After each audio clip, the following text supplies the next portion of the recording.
रात के अंधेरे में कोई आदमी राजगढ़ के किले में घुसने की कोशिश कर रहा था। मैं आ गया हूँ हुकुम। महल के उस भाग में जाना निषेध था। चौकीदार की नजरों से बचते हुए वो अपनी मंजिल की तरफ बढ़ते जा रहा था। एक भारी सा दरवाजा खोलते हुए वो अंदर महल तक पहुंच चुका था। उसके सामने एक बड़ी सी मूर्ति रखी हुई थी। यही है वो? उसने उस मूर्ति पे बने हुए आकृति को प्रणाम किया और उस पर हाथ फेर कर कुछ ढूंढने की कोशिश करने लगा। मिल गया। अपने बैग से एक पत्थर निकाला और उसे मूर्ति के अंदर बिठा दिया। यह रही इसकी चाबी। पूरे महल में गड़गड़ाने की आवाज आने लगी।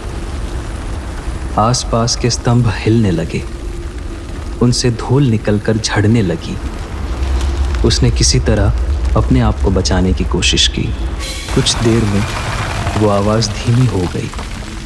उसने देखा कि वो मूर्ति दो अलग हिस्सों में बंट चुकी है और उसके नीचे से एक रास्ता निकल आया है।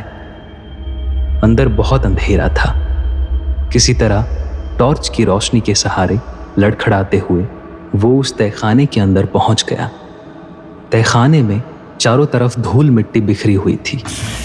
मकड़ियों के जाले बिछे हुए थे।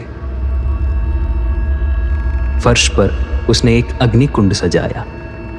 एक तरफ पूजा की कुछ सामग्री रखी होती है। वो आंखें बंद कर तप मुद्रा में बैठ जाता है और कुछ मंत्र सा बुदबुदाने लगता है। मंत्र के पूर्ण होते होते अग्नि प्रज्वलित होने लगती है। अचानक तेज हवाएं चलने लगती है। धूल से एक बड़ा सा बवंडर बन जाता है। उस बवंडर में से एक शैतानी चेहरा झांकने लगता है। हुकुम सा, अब आ गए। एक गहरी खूंखार आवाज से वो बोलना शुरू करता है।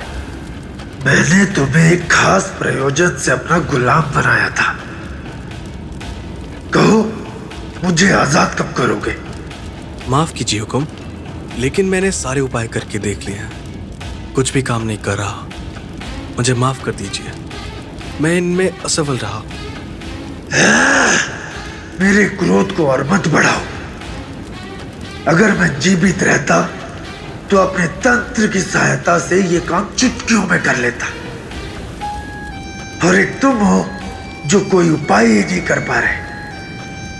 माफ कीजिए हुकुम साहब, लेकिन मैं आपकी बराबरी करने की सोच भी नहीं सकता। लेकिन मेरे पास एक और उपाय है। अब तुम सिर्फ वही करोगे जो मैं तुम्हें करने को बोलूंगा।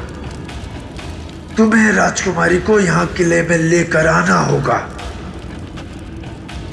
न जाने कितने सदियों से मैं यहाँ पर कैद हूं। मुझे आजाद होना है। पिछली बार जो काम अधूरा रह गया था उसे इस बार पूरा करके ही दम लूंगा। आप फिक्र मत कीजिए हुकुम साहब, मैं हरगिज आपको निराश नहीं करूंगा। मुझे कुछ और दिन दीजिए, मैं राजकुमारी सा को यहाँ लाकर आपके सामने पेश करूंगा। वो धूल का तूफान बेहद तीव्र हो चुका था।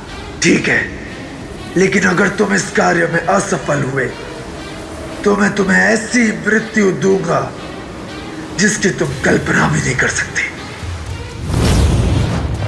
एक तेज गड़गड़ाहट के बाद सब शांत हो गया। उसका मालिक वहां से जा चुका था। उस गुलाम के हाथ में कोई वस्तु आ गई थी। वो एक माला थी। बस राजकुमारी साहब, कुछ दिनों का इंतजार और सही। आज मेरी ये पूजा भी संपन्न हो गई और मुझे ये वशीकरण माला भी मिल चुकी है। अब कोई भी युक्ति लगाकर मुझे इसे आपको पहनानी है।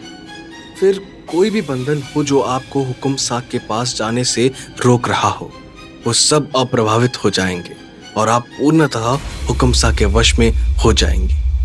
पिछले दिनों में श्वेता के साथ हुए आकस्मिक घटनाओं का निवारण करने रंजना सर्वज्ञानी गुरुदेव के पास आई होती है। गुरुजी प्रणाम। जय माता दी। रंजना, सब कुशल मंगल तो है? गुरुजी, हमारे आने का कारण तो आप बखूबी जानते हैं।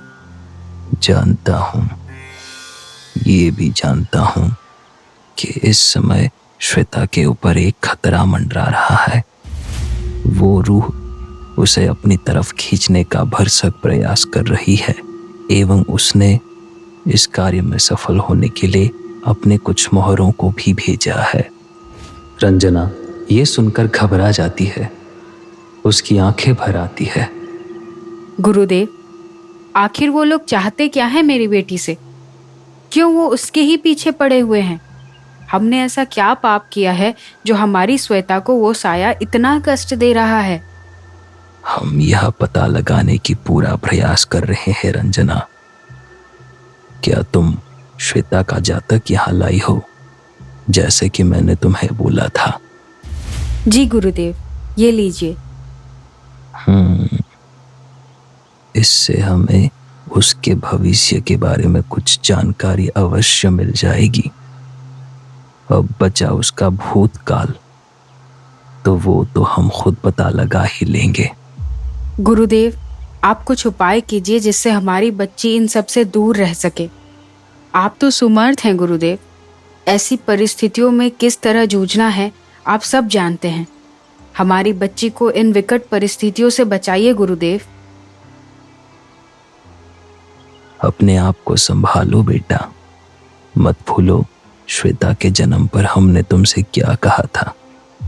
उस पर महादेव की असीम कृपा है। जब तक उनका आशीर्वाद उसके साथ है, कोई भी बुरी शक्ति उसको नुकसान नहीं पहुंचा सकती। क्या गुरुदेव सही समय पर श्वेता को बचा पाएंगे?